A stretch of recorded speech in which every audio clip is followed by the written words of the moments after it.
مریض ہمارے پاس شفٹ ہوا کہ یہ مختلف ہسپتالوں سے ہوتا ہوا ہمارے ہاسپٹل آیا.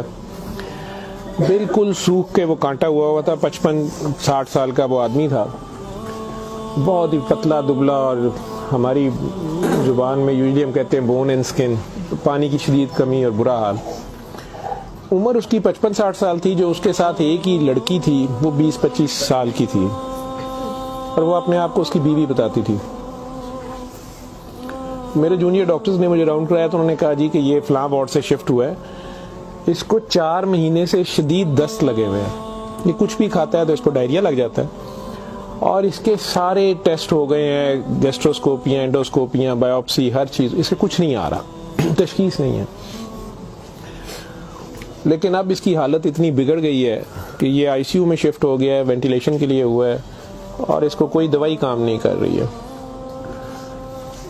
بلکہ میرے ایک جونیئر نے مجھے کہا کہ جس وارڈ سے شفٹ ہوا ہے وہاں کی سینئر ڈاکٹر ایک ہیں, انہوں نے تنزن کہا ہے کہ ڈاکٹر صاحب نے کہا ہے صورت رمان سنانا, تو نہ تو ٹیسٹوں میں کچھ آ رہا ہے اور نہ کچھ آ رہا ہے.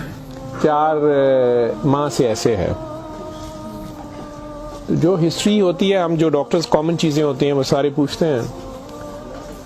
بچوں نے مجھے بتایا, جونیئر ڈاکٹرز نے, کہ نہ شوگر ہے, نہ یہ نہیں, وہ نہیں, فلانی.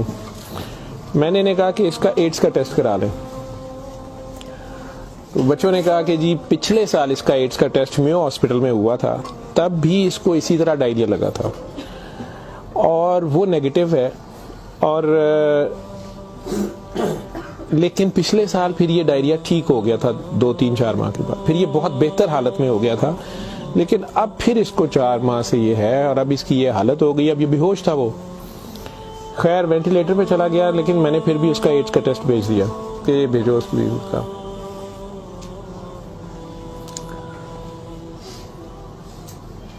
سورہ رحمان ہمارے آئی سی یو میں ویسے ہی لگتی ہے, صبح دوپہر شام, کئی بار مس ہو جائے, دن میں کم از کم ایک بار ضرور لگ جاتی ہے. کوئی نہ کوئی ڈاکٹر نرس ڈیوٹی اپنی سمجھ کے اس کو لگا دیتے ہیں.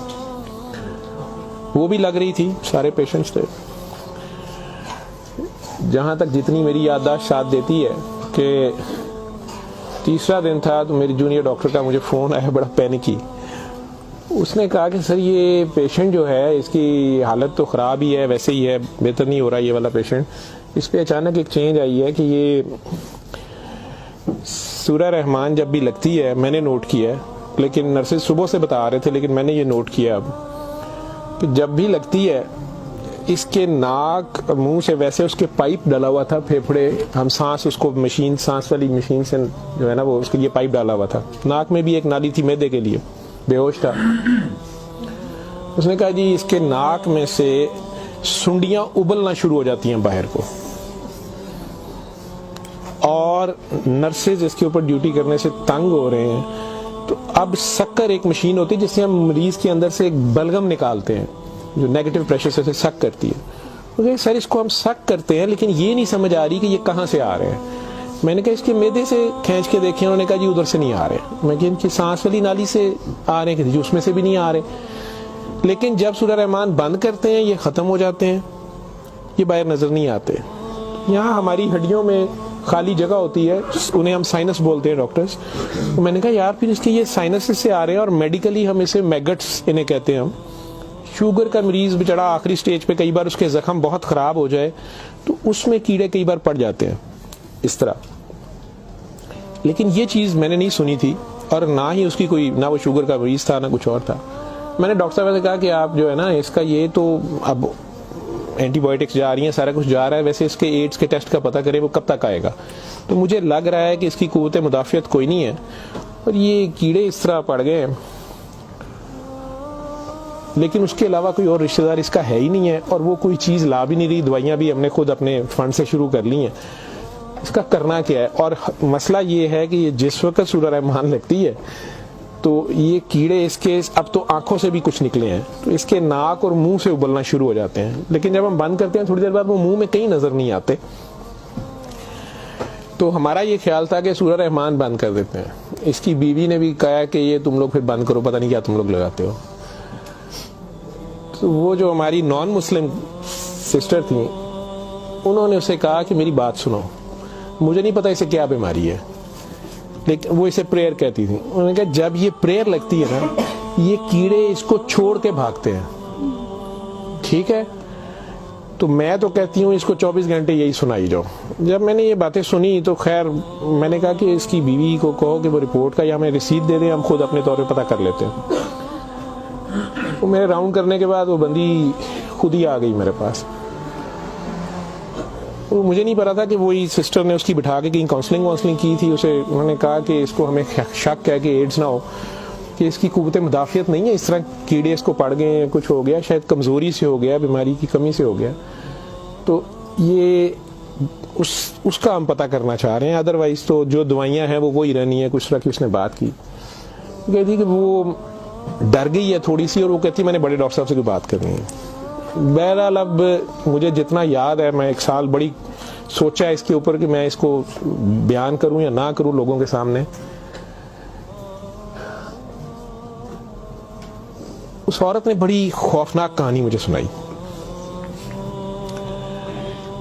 جب اسے یہ ڈر پڑا نا کہ اس کو ایڈز نہ ہو اور اس کو نہ ایڈز لگ گئی ہو, اب وہ مجھے کہنے لگی کمرے میں آ کے کہ ڈاکٹر صاحب یہ جو میرا میاں ہے نا یہ اصل میں جادوگر ہے. میں نے کہا آپ نے تو پہلے دن لکھوایا کہ یہ رکشہ چلاتا تھا اور رکشہ ڈرائیور ہے. اس نے کہا جی یہ رکشہ ڈرائیور تو ہے لیکن یہ جادوگر ہے, کالا جادو کرتا ہے, لیکن کرتا قرآن سے تھا. مجھے ہنسی آ گئی, میں نے کہا یہ قرآن سے کالا جادو کیسے ہو سکتا ہے. بہرحال ٹو کٹ اٹ شارٹ, اس عورت کی ہمارے وہ ڈاکٹرز نے مجھے, چونکہ وہ ویڈیو میرے پاس وہ صرف پڑی ہے جس میں وہ کیڑے پلیٹ میں ہماری اسے ڈش کہتے ہیں اس میں وہ نکال کے وہ ڈال رہے تھے, تو مجھے انہوں نے بھیجے کہ اس کا کرنا یہ کیا ہے. پہلی رات جب انہوں نے مجھے میسج کیا رات کو واٹس ایپ پہ, تو وہ ویڈیو میرے پاس پڑی ہوئی ہے. اور نے مجھے بتایا جی کہ میں خود کسی کی بیوی تھی, اس کی ماں مجھے بڑا تنگ کرتی تھی اور میں چاہتی تھی کہ یہ میرے انڈر آ جائے. مجھے کسی عورت نے, دوسری نے بتایا, ہمسائی نے بتایا کہ یہ خامن تمہارا غلام ہو جائے گا, تم اس کے پاس چلی جاؤ. باقی تفصیلات میں نہیں جاتا. جو کچھ اس نے مجھے بتایا, اس نے کہا جی کہ یہ اس کا جادو کا توڑ ہی نہیں تھا اور اس کا کام لازمی اس کا ہوتا تھا, یہ جیسے بھی کرتا تھا. طریقہ کار اس نے کیا کہا جی, اس نے کمرے میں اندر ایک گاؤ تکیہ رکھا ہوتا تھا, اس کے اوپر اس نے وہ جس طرح اسمائلی ہوتا ہے, جو مجھے سمجھ آئی کہ اس نے کوئی بت سا بنایا ہوا تھا, اس کمرے یہ بٹھاتا تھا اور وہ لوگوں کو پہلے تو قرآن شریف بھی پتہ نہیں پڑھنے وہ کہتا تھا, کچھ کرتا تھا, پھر ان کی بات سنتا تھا, سارا کرا کے جو مجھے اس کا طریقہ واردات سمجھ آیا یا جو بھی تھا. اس نے کہا جی کہ جو غرض مند ہوتا تھا نا وہ دیوانہ, عورتیں بڑی دیوانی ہوتی تھیں, ٹھیک ہے, یا ینگ لڑکے لڑکیاں کہ میری وہاں شادی ہو جائے, وہاں ہو جائے, اولاد ہو جائے, کئی لڑکے آتے تھے. تو جو اس نے سب سے گندی بات مجھے بتائی, بڑی فضول جو اس کی حرکت تھی یا جو بھی, وہ اسلام تو ہو ہی نہیں سکتا.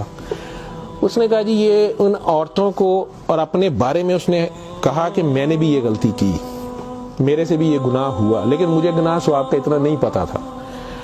تو یہ پہلے وہ تکیے کو سجدہ کراتا تھا, خود اس کے پیچھے کھڑا ہو جاتا تھا, پھر وہ کہتا تھا کہ یہ اصل میں تم لوگوں پہ کالا جادو ہوا ہے, اس کو توڑنے کے لیے پتہ نہیں نوری بڑا ضروری ہے, ٹھیک ہے. پھر وہ ہمیں کہتا تھا کہ وضو کر کے آؤ, ٹھیک ہے, وضو کر کے آتے تھے, وہ پتہ نہیں کون سی صورت پر وہ کئی صورتیں مکس کرتا تھا. یہ سب کرتے کراتے 1-2 سیشنوں کے بعد کچھ نہیں لیتا تھا. پھر جو زیادہ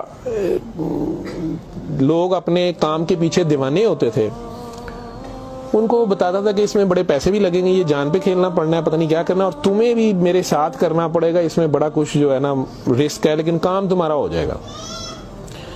جو بھی اس کی کہانیاں تھیں جو اس کو بعد میں کسی اور وجہ سے پتہ چلی, جو مجھے وہ بتا رہی تھی کہ جی یہ عورتوں کے ساتھ بھی اور ینگ لڑکوں کے ساتھ یا مردوں کے ساتھ بھی غلط کام کرتا تھا, پھر انہیں اپنا گند کھانے پہ مجبور کرتا تھا, پھر انہیں پتہ نہیں کون سے کوئی آیت بنائی ہوئی تھی یا کوئی نام تھا پتہ نہیں کیا, کہ عربی کے جی یہ پڑھ کے نا تم نے یہ مکسچر جو ہے نا یہ ہنڈیا پکاتے ہوئے تھوڑا سا بیچ میں گند ڈال دینا ہے اور اپنے خامند کو کھلا دینا ہے, یا اس لڑکی کو کھلا دینا ہے, یا اس کو کھلا دینا ہے. تو میں اپنے خامند کے ساتھ یہ سارا کچھ کیا میں نے. اب مجھے بتائیں کہ جب وہ اس بندے کے ساتھ ہی سو گئی تو اس کے خامند تو وہ رہا ہی نہیں ہے نا, تو نہ وہ مسلمان رہی ہے نہ وہ یہ حرکتیں ساری. اب اس کے بعد بقول ان خاتون کے, اس لڑکی کے, کہ جی وہ خامن جو میرا تھا اس میں تو تبدیلی نہیں آئی, اس نے مجھے فل مارنا شروع کر دیا. اور مجھے اس کی میرے تڑپ اس کی طرف بھاگتی تھی کہ میں اس کے پاس آؤں. تو پھر میں نے اس کے پاس ویسے آنا شروع کر دیا کہ میں نے تمہارے ساتھ شادی کرنی ہے, میں نے ادھر سے طلاق لینی ہے, میں نے یہ کرنا ہے وہ کرنا ہے. تو میں انہیں بتائے بغیر اس کے پاس آ گئی. اس کے ساتھ میں 6 ماہ رہی. اس نے کہا کہ پھر ایسے ہی رہنا پڑے گا, اور اس سارے کام میں شامل ہوئی. تو اس نے ویسے مجھے کہا کہ نکاح ہو گیا ہے ہمارا, قرآن شریف پہ اس نے نکاح کیا. اس نے کہا ہم دونوں کی رضامندی نکاح ہے, وہ پیچھے سے طلاق لے کے نہیں آئی. ٹھیک ہے. اس کے بعد اس کو یہ ڈائریا لگ گیا. ڈائریا لگنے کے بعد یہ کہتی ہے کہ جی میو اسپتال میں جب ہم تھے 4 مہینے ہمیں ہو گئے اور برا حال تھا اس کا پچھلے سال. تو یہ ایک دن مجھے کہنے لگا کہ میں کہتا ہوں کہ میں اللہ سے توبہ کر لوں, اللہ میری جان بخشی کر دے تو میں توبہ کروں, اور میں نہ اب رکشہ ہی چلا کے اس میں جتنی روٹی روزی ہوگی تو میرے ساتھ گزارا کر لے گی, اور تو بھی واپس چلی جا اپنے خامن کے پاس. ٹھیک. اور ادھر سے جا کے طلاق لے نہ لے, اور یہ نکاح نہیں ہے, اور جو بھی اس نے کہا کہ جی ہم نے توبہ کرنی بقول اس کے جو اس کی سمجھ تھی. یہ کہتی ہے جی میں واپس گئی, میرے خامن نے پھر مجھے مارا. اس نے کہا میں تمہیں طلاق دے چکا ہوں, تم میری طرف سے فارغ ہو, تم کہاں سے آئی ہو, یہ آئی ہو, اتنی دیر بعد آئی, جو بھی آئی ہو. خیر میں پھر واپس اس کے پاس آئی. یہ کہتی ہے کہ جی وہ میں کوئی 48 گھنٹے بعد شاید 2 دن بعد واپس آئی ہے. کوئی میو ہسپتال تھے, ڈاکٹر بڑے حیران سن, پیٹ سے ٹھیک ہو گیا سی. انہوں نے کیا دوائی فلانی مافک آ گئی ہے, فلانی مافک آ گئی ہے. تو یہ اپنے پیروں پہ کھڑا ہو گیا. اگلے کوئی 10-12 دنوں میں انہوں نے چھٹی دے دی. پھر یہ مجھے مسجد ایک میں لے کے گیا, وہاں ہم نے نکاح کیا. ٹھیک ہے. نکاح کیا, یہ رکشہ چلانا شروع ہو گیا. تو ڈاکٹر صاحب 6 مہینے انہیں بڑی محنت کی تھی, رکشہ بھی چلایا, میں بھی کدے سکی گلی کھاندے سا چنگا پلا سی. پر ڈاکٹر صاحب دنیا بڑی ظالم ہے, دی شہرت سی دنیا پیچھے پیندی سی, کہندا سی میں کام چھڈ چھڑیا ہے. ڈاکٹر صاحب ہوں پھر ایک بچی آئی تو بڑی سونی سی, وہ بڑی روندی سی, وہ پتہ نہیں کی مسئلہ سی. ڈاکٹر صاحب نے وہ پھر وہی کام شروع کر لیا. انہیں پھر وہی کام شروع کیتا ہے. میں انہوں پہلے کہندی رہی ہوں, لیکن ڈاکٹر صاحب یہ پیسے بڑے آندے سن. وہ بعد ہون 4 مہینے تو یہ اس کی یہ حالت ہے, اور اب یہ بے ہوش ہے. اب میں اللہ سے توبہ کرنا چاہتی ہوں, اللہ مجھے معاف کر دے, مجھے تو سمجھ نہیں تھی تو مجھے معافی لے دیں, اور اس کا اب کیا بنے گا اور کیا نہیں بنے گا. میں نے یہ کافی بیچ میں سے سینسر کر کے آپ لوگوں کو ساری بات سنائی ہے. اور مجھے کہتی ہے جو کیڑے اس کے اندر سے نکلتے ہیں یہ کیوں آ رہے ہیں, یہ کہاں سے آ رہے ہیں. میں کہ بی بی یہ میں نے اسے سائنسز وغیرہ سمجھایا. میں کہ یہ اس کے بہت زیادہ خون کی کمی ہے, اس کے اندر جراثیم پڑ گئے ہیں, جو بھی. میں ڈاکٹری تو میں اسے اور کیا میں اسے کہتا.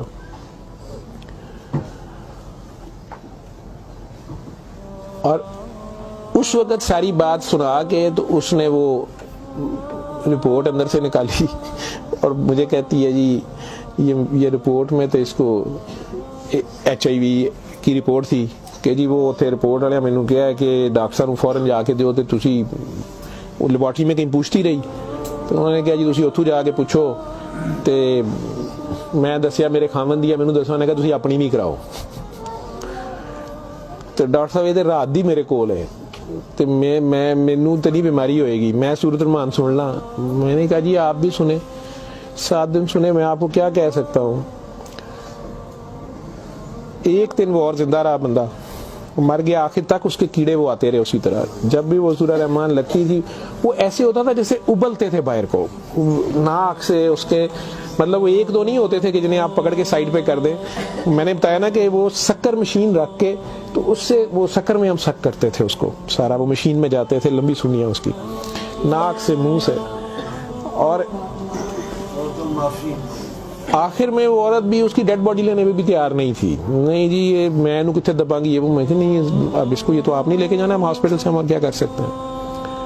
اللہ جانے کی سال پرانی بات ہمارے ہاسپٹل میں رہ کے گیا ہے پیش. اول تو مسلمان نہ جادو کر سکتا ہے, اگر وہ جادو والا علم کہیں سے سیکھ بھی لیتا ہے یا اپنے طریقے سے وہ سمجھتا ہے وہ جادو کر رہا ہے, تو وہ مسلمان نہیں رہتا. ایک چیز, قرآن کو ہی لوگ مس یوز کرتے ہیں, ناپاک حالت میں غلط طریقے سے بڑا کچھ کرتے ہیں, اور کئی بار ہم ناسمجھی میں بھی اپنا خسارہ بڑھاتے ہیں, ہمیں سمجھ نہیں ہوتی اور ہم کچھ چیزیں کرتے ہیں. قرآن خود کہہ رہا ہے کہ اس سے مومن کے لیے شفا اور رحمت ہے، اور ظالم اسی میں سے اپنے لیے خسارہ بڑھاتے ہیں۔ اپنی جان پہ ظلم کرنا بھی ظلم ہی ہوتا ہے۔ تو اول تو مسلمان جادو نہ کر سکتا ہے، نہ کسی دوسرے پہ کرواتا ہے، اگر دوسرے پہ بھی کرواتا وہ مسلمان نہیں رہتا۔